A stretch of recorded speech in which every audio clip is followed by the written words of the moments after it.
Back in the late 2000s, and following Valve's first foray into the episodic gaming model, the Half-Life team wanted to be able to leapfrog off of different teams or sub-teams within their own offices in order to be able to release more Half-Life content more frequently. And unfortunately, Episode 2 and 3 seemed to be taking significantly longer than previously anticipated. The company hatched the idea of contracting out third-party development houses to also create their own individual Half-Life episodes. One of those was internally called Half-Life 2 Episode 4, Return to Ravenholm. History is long and winding, and up until now, very unknown. You see, at one point it was in the hands of Arcane Studios, but at another point it was in the hands of Warren Spector. Two very different games. Arcane's was far more horror-driven, and it seems to be far along. Warren Spector's was more humorous, and centered around the idea of a magnet gun, very similar to the same weapon's name seen in the Gears of War series.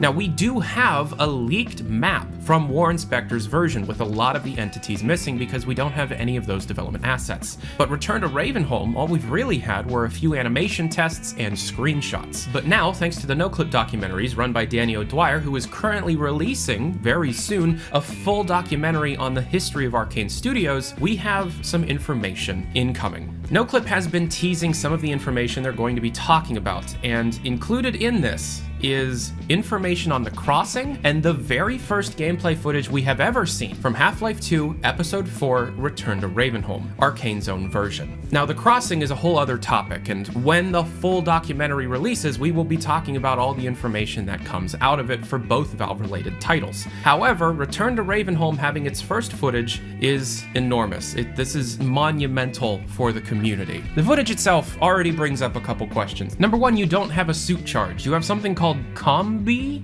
as well as an absorption meter. Also, Gordon had the ability to melee enemies. As you can see, the pistol ammo is completely empty, yet he still punches the zombie in front of him. Also, the animation of the zombie ripping off the door is quite impressive for Source Engine. The zombie models, and generally the art style for the entire game, is a bit of a departure from Half-Life 2. The screenshots that we do have show that quite well. As the name suggests, a large part of this game supposedly took place in Ravenholm, and of course, there's just such a significant amount of questions that are now raised. I have no word officially from NoClip, but apparently we're getting this documentary very soon, and it will include information on The Crossing, which was a single-player, multiplayer hybrid game worked on by both Arcane and Valve, as well as Half-Life 2 Episode 4 Return to Ravenholm, the canceled episode that up until now we have seen almost nothing from. I hope we get a lot, and stay tuned to Valve News Network to get all the information on this ongoing topic.